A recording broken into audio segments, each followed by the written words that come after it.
नमस्कार, NMI news channel में आपका स्वागत है। मैं भावना। आज हमारे साथ आचार्य सुमन शर्मा जी हैं। नमस्कार आचार्य जी। नमस्कार जी। आइए जानते हैं मार्च 2024 कर्क राशि वाले जातकों के लिए कैसा रहेगा। नमस्कार मित्रों, अब हम जानते हैं कि कर्क राशि वाले जातकों के लिए ये माह क्या लेकर आया है। नौकरी पेशा या व्यापारिक पक्ष के लिए ये समय कैसा रहने वाला है। इस समय जो विद्यार्थी हैं उनको क्या करना चाहिए जिससे विद्या में उनको उच्चता प्राप्त हो सके और अच्छी विद्या प्राप्त कर सके। इस समय शरीर का कैसे ध्यान रखें या क्या हमारे को अपने शरीर में ध्यान रखने की आवश्यकता रहेगी, इन सभी बातों को इस पूरे वीडियो में आप जानेंगे। जो मैं ये प्रेडिक्शन दे रहा हूँ ये चंद्रमा पर आधारित है। आप अपनी कुंडली के चंद्रमा के आधार पर आप इसको जान सकते हैं। इस समय चंद्रमा जो लगन का स्वामी है तुला राशि में चतुर्थ भाव में गोचर करेंगे जब ये माह 1 तारीख से शुरू हो रहा है। इस समय चंद्रमा के ऊपर बृहस्पति की दृष्टि भी है। चंद्रमा जब भी लगन केंद्र में गोचर करे और बृहस्पति उसको देखे तो एक अच्छा योग का निर्माण होता है जिसको हम गजकेसरी कहते हैं। लेकिन गजकेसरी योग का फल तभी प्राप्त होता है जब चंद्रमा के अंदर स्ट्रेंथ हो, थोड़ी सी पावर हो। अगर आप इस समय देखेंगे तो पिछले भाव में कन्या राशि में केतु गोचर कर रहे हैं जो चंद्रमा अभी उनसे मिलकर आया है।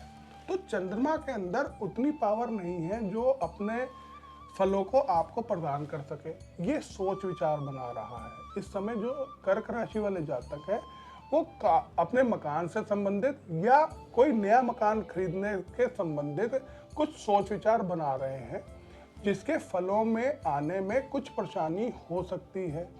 तो आपको ये समझना है कि अभी ये समय नहीं आया है कि आप अपने काम से अपने घर के कार्य से रिलेटेड या जो कार्य अपना घर खरीदना चाहते हैं उससे संबंधित जो आप विचार कर रहे हैं उसका फल अभी आपको प्राप्त होने वाला नहीं है, इसलिए आप अपना समय उसमें व्यर्थ ना गवाएं। अब बात करते हैं कि व्यापारिक या जो नौकरी पेशा व्यक्ति हैं उनके लिए ये समय कैसे रहने वाला है। इस समय अगर देखें तो बृहस्पति दशम भाव में गोचर कर रहे हैं जो मेष राशि में, और मेष राशि का स्वामी अष्टम भाव में मेष राशि का स्वामी सप्तम भाव में शुक्र और मंगल के साथ गोचर कर रहा है। और मंगल इस समय उच्च का भी है अपने सप्तम भाव के अंदर। तो ये व्यापारिक पक्ष के लिए एक सुंदर योग बना रहा है। जब भी लगन दशम भाव में और सप्तम भाव में दोनों प्लैनेट अगर अच्छी पोजीशन पर बैठे होते हैं तो व्यापारिक पक्ष में या व्यापार में लाभ के संकेत देता है। यह समय व्यापारिक पक्ष के लिए बहुत सुंदर समय है क्योंकि यह समय ज़्यादा लंबा नहीं चलेगा। तो माह के आरंभ में आप अपने जो कार्य में वृद्धि करना चाहते हैं या कार्य शुरू करना चाहते हैं या अपने काम को बढ़ाना चाहते हैं तो उसके लिए यह समय उत्तम रहेगा क्योंकि 16 तारीख के बाद मंगल अपना स्थान परिवर्तन करके अष्टम भाव में शनि के पास जाएंगे। और जब मंगल शनि के पास जाएंगे और शत्रु के घर में जाएंगे तो कुछ परेशानियों का सामना करना पड़ सकता है। बात करें कि नौकरी पेशा व्यक्तियों के लिए समय कैसा रहेगा। नौकरी पेशा व्यक्तियों के लिए यह समय मिला जुला रहेगा। कोई शुभ सूचना के या कोई परिवर्तन के योग नहीं बनते हैं। कुछ भागा दौड़ी हो सकती है और उच्च अधिकारियों से कुछ मनमुटाव के भी कुछ संकेत मिलते हैं। तो आप अपनी नौकरी करते समय थोड़ा सा ध्यान दें और अपने कार्य में ध्यान लगाएं ताकि आपकी नौकरी में जो परेशानियों के संकेत मिल रहे हैं उसको आप दूर कर सके अपने कार्य से ही। इस समय अगर आप चाहते हैं कि ये माह आपको नौकरी में परेशानियां कम से कम आए या ना आए, उसके लिए आप बृहस्पति का जाप करें या चंद्रमा के लिए दूध और मिश्री का मंदिर में दान करें, इससे आपको लाभ होगा। बात करें कि विद्यार्थियों के लिए समय कैसा रहेगा। विद्यार्थी पक्ष के लिए इस समय थोड़ा अनुकूल नहीं है क्योंकि नवम भाव में राहु गोचर कर रहे हैं। जो अपनी नवम दृष्टि से पंचम भाव पर दृष्टि डालते हैं। और आने वाले समय में जैसे ही 12 मार्च होगा उस समय सूर्य भी अपना स्थान परिवर्तन करके राहु के साथ आ जाएंगे और उससे पहले बुध का प्रवेश भी राहु के साथ होगा। तो जो व्यक्ति, जो विद्यार्थी अगर फॉरेन लैंग्वेज सीख रहे हैं उनके लिए तो समय अनुकूल रहेगा। बाकी अगर आप कोई पढ़ाई में जा रहे हैं तो कुछ परेशानियों का सामना करना पड़ सकता है।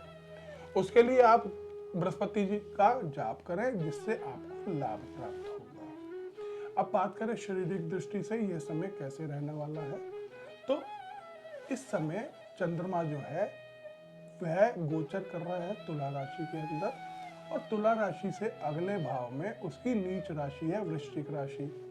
जब चंद्रमा वृश्चिक राशि में जाएगा और राहु से दृष्ट होगा, इस समय मन के अंदर कुछ प्रॉब्लम होने के संकेत मिलते हैं। तो जैसे ही चंद्रमा एक घर और आगे जाता है धनु में, तो छठे भाव में जाएगा। तो ये जो शुरू के 10 दिन है, इस समय मानसिक परेशानियों का सामना कर्क राशि वालों को करना पड़ सकता है। तो इस समय कर्क राशि वालों को ये ध्यान देना है कि आप चंद्रमा के लिए दूध का दान करें ताकि आपके जो ये शारीरिक कष्ट के जो संकेत मिल रहे हैं, ग्रह संकेत दे रहे हैं, उससे आपको लाभ हो सके। अब बात करते हैं जिन जातकों के विवाह से संबंधित कोई कार्य चल रहा है या सोच रहे हैं विवाह संबंधित कुछ, उनके लिए सप्तम भाव में बहुत सुंदर योग बना हुआ है मंगल और शुक्र का, जो विवाह के लिए अच्छा योग है। तो माह के शुरू में कुछ अच्छी सूचना मिलने के संकेत मिल सकते हैं, विवाह संबंधित कुछ संकेत मिल सकते हैं। और जिन जातकों का प्रेम संबंध चल रहा है उनके लिए भी यह समय अनुकूल रहेगा क्योंकि चंद्रमा और क्योंकि मंगल और शुक्र सप्तम भाव में एक सुंदर योग बना रहे हैं। लेकिन इस माह के अंत में आते आते कुछ परेशानियों का सामना करना पड़ सकता है, लेकिन मंगल और शुक्र अपना साथ नहीं छोड़ते हैं, इसलिए आपके रिलेशन में जो थोड़ी बहुत परेशानियां दिखती हैं वो भी मंथ के अंत आते हुए में कुछ सुधार होने के योग बनते हैं। धन्यवाद आचार्य जी। आपको हमारा प्रोग्राम कैसा लगा कमेंट करके ज़रूर बताएं और अगर आपको आचार्य जी से कुछ भी पूछना है नीचे दिए गए नंबरों पे कमेंट कीजिए, उनसे पर्सनली व्हाट्सएप करके आप बात कर सकते हैं और हमारे चैनल को लाइक कीजिए, सब्सक्राइब कीजिए। आपका बहुत बहुत धन्यवाद।